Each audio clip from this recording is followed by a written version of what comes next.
Hi, this is Scott Garibay, and today we're going to talk specifically about the 5e hardcore mode product that just came out from Runehammer Games, and specifically the small shop tabletop role-playing game, the tabletop role-playing game small shop business decisions that I think were attached to the creation of this product, because I think they're really, really interesting. All right.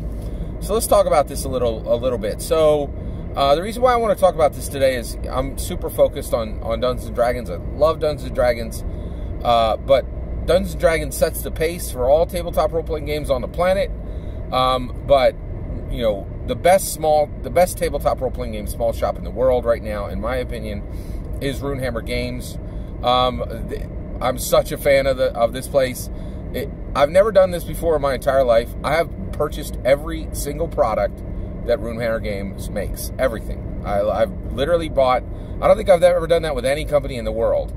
And you know, and it's a special circumstance where they don't make a huge amount of products. They don't flood the market with their products. They wait. They release products very carefully, and their products aren't outrageously expensive. And I just have a high passion for them. And TTRPGs are my main hobby, so all those things combined, I'm actually able to buy every single product that Runehammer Games has ever created, and I'm thrilled with everything they've ever done. They're just so good. I really love their products. I read all their products cover to cover. I just really love everything they make. Now, all this comes from a gentleman by the name of Brandish Gilhelm. He's really kind of the that's the title he goes by. That's the name he goes by specifically for Runehammer Games. And basically, he's a really interesting guy. He's really best known as an owner operator for Runehammer Games. He has done, up to this point, he has done just a huge amount of writing, and he has done a huge amount of art, right, for that product. He's an amazing artist, and his content is really his writing is beautifully paired with his art, and there's really nothing like it in the industry. It's super spare, very simple and elegant rules, really paired with a really super simple, elegant art milieu. Just amazing work. Okay, now the 5e hardcore mode product, it's 22 pages long, and it is how to play 5e in a super hardcore mode, and basically it really gives you just really kind of a feature, kind of an overlay that you can lay over 5e, and when you lay this overlay over 5e changes dramatically. And if you use this 22-page essentially like a skin that goes over 5e, it dramatically changes 5e, makes it something really unique, and dramatically changes the performance of it, right? It's like an engine swap, right? That's the best analogy. It's like an engine swap for a sports car. Really incredible. Just an incredible, it's an incredible product. It only costs $3.50. And what really I purchased this thing, and what really blew me away when I read it was basically it's all stock art with and it just says it. It says, hey, this is all like stock art that we pulled from historical sources, and it looks like it's been gone over with a marker or two, right? Like it's just not just slapped in there. It looks like a filter was applied to the art a little bit. It's just got a dark, it's got a dark theme to it. And the layout is fantastic. The layout of the product is really, really good. But the art is there just to give you some ideas and really just give and it's very general, like, a knight on a horse, that kind of thing. And it's just enough to give you the idea, okay, this is a role-playing game book, right? Just enough to say, hey, we did some art here in the book. It's not terrible. It's not awesome. It fits the product. And the product is 22 pages long, and it costs $3.50. And I absolutely love this. I love the idea of bringing products down to a more and more granular aspect, because it allows people to choose what they're going to buy. It allows you to bring it to the table faster, and it's just a better model rather than these, like, you know, right now Dungeons and Dragons is saying, hey, an adventure is a 256-page hardback book. I'm not sure if I'm really signed off on that. I really am not. In fact, I'm not. I'm not buying every book they make, and I could. I have the money. I could do it. I could own every. I have the money to own every Dungeons and Dragons 5th edition adventure. I've chosen not to, like, specifically, right? One, I write my own adventures. What do I need that for? But let me not get it too twisted here. I love everything Dungeons and Dragons makes, and I pay close attention to the adventures. And I do own a few, right? Like, but the reality is, this product is really unique, but it doesn't have Brandish Gilham's art in it. It does have he did the cover on it, but that's a very minimal, and it looks like it was a pretty minimal amount of work, right? It didn't take days or weeks, you know. So, and then in addition to that, this game has no byline. It does not say by XYZ. So we don't even know if it was done by Brandish Gilham. So all that means that that Runehammer Games, Brandish Gilham has been doing tons of art, and he has been doing tons of writing on all these products. He is a brilliant, brilliant game designer.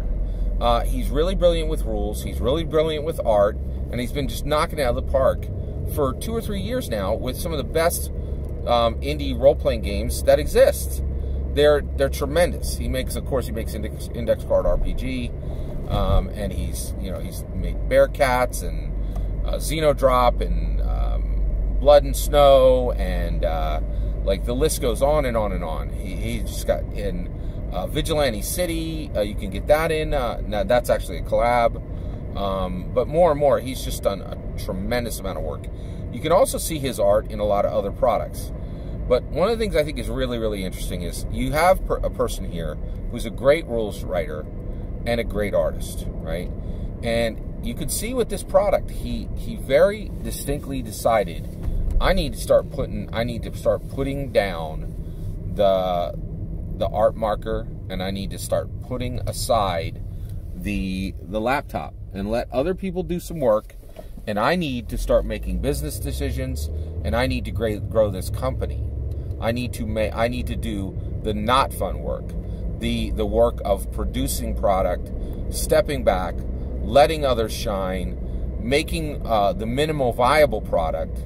This is a very administrative, very this decision comes from administration. This decision comes from thinking about a profit margin, thinking about what's best for the company, thinking about where your company is at right now, what it takes to compete. And I just was blown away to see, like, because honestly, I looked at this up, I'm like, hey, where's the great Brandish Gilham writing? Where's the great Brandish Gilham art? And for a half a second, I was disappointed. And then I'm like, wait, this is a good thing. This means Runehammer Games is really stepping into a new era where they could be staging to the point where they're, where Brandish Gilham is going to be taking the helm more as far as deciding what products the company will make and what direction the company will go in. I hope that's what's happening. I hope that's what's happening. It can be challenging to see at times what happens next, right? Especially with these tabletop role-playing game small shops, and that's what Runehammer Games is. Tabletop role-playing game small shop. It is incredibly difficult to be a tabletop role-playing game small shop in America. It is very, very hard. And the reason why is tabletop role-playing games are an absolutely atrocious business model. Right now, collectible cards, video games, apps, there's just so many better business models. Tabletop role-playing games really don't pay in money. They like the amount of time you're going to invest into tabletop role-playing games and the amount of money you're going to get back, it's just not good math in my opinion, to really invest a ton of time into tabletop role-playing games. You have to do it because you're passionate about it. Now, tabletop role-playing games do pay in a very unique currency, and that is street cred and cultural impact. Tabletop role-playing games truly enjoy a lot of street cred. As far as, you know, if you say, hey, I play Dungeons & Dragons, that's a lot cooler than if you say, hey, I play, you know, Call of Duty, right? Nobody cares if you play Call of Duty, right? Nobody cares if you're, you know, you got a level 80 whatever in Warhammer. But people realize, you know, Dungeons & Dragons came out in 1974 and it's still around in 2020, and the flow is the cool, you know, cool video gamers go over to play Dungeons & Dragons. If you're playing Dungeons & Dragons and you slink over to play another video game, ain't nobody in the world thinks that's cool, right? We have, you know, we have some street cred.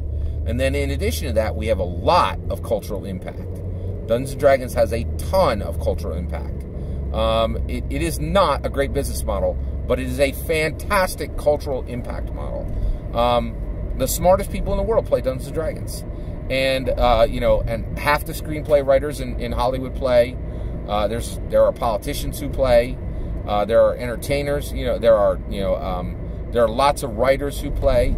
There's lots of developers, people who are writing code that is going to decide where your car takes you 5 years from now. They're playing Dungeons & Dragons. Dungeons & Dragons have a massive amount of cultural impact. And so, you know, so my hat really is off to Brandish Gilhelm. Works incredibly hard. And I really like, and I looked at this product and I go, oh man, where's the great art? Where's the great writing that comes with a Brandish Gilhelm product, right? And I was like, wait a second, this is a level up for the company, right? This is somebody stepping back and saying, yes, I'm a great artist. Yes, I'm a great writer. But right now, Runehammer needs a great leader. And that's more important than me picking up the marker. I need to pick up, you know, a pencil and paper and do some administrative work and just make some decisioning and designate and delegate some work and choose some up-and-coming talent, you know, and do what's best for the company. And that can be tough. It can be very, very difficult because administrative work and business decisions, they're not fun. That's that abrasive, non-fun end of the pool. And guess what? A lot of companies, a lot of tabletop role-playing game companies get in a lot of trouble with this issue. It is very, very, very hard to run a tabletop role-playing game company. And it all began with Gary Gygax. He wasn't even a decade out before he lost control of the game he created. And it all came crashing down right quick. And that was sad then. And I think that 5e hardcore mode is a product that points to the wisdom of Brandish Gilhelm in making decisions that will take Runehammer games in the right direction. I'm excited about that, and I really was very, very excited to see the business decisions that I think went into the 5e hardcore mode product. All that's my opinion. I'd love to hear your opinion on the product. Have you seen the 5e hardcore mode product? What's your take on Runehammer Games products? What's your favorite of their products? I'd love to hear let me know in the comments below. Please consider liking and subscribing, and have a wonderful millennium.